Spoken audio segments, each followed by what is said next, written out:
गत जून 28 सन्धार टुना दास टाटू दुकान में टाटू पकाइबा जाइथिले। टुना दास योजना मुताबक पप्पुन कुमार प्रधान, बंशीधर साहू ओरफ बिकी, सुनील नायक, आर रवि राव, आर शिवाराव हत्या षड्यंत्र करी विभत्स भावे हत्या करथिले।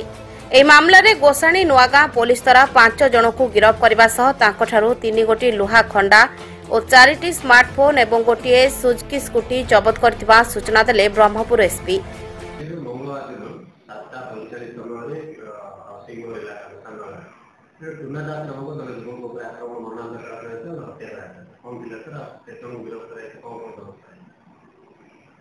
टुना दास गोटे वेटरान क्रिमिनाल थे ना 13टा केस पेंडिंग थिला।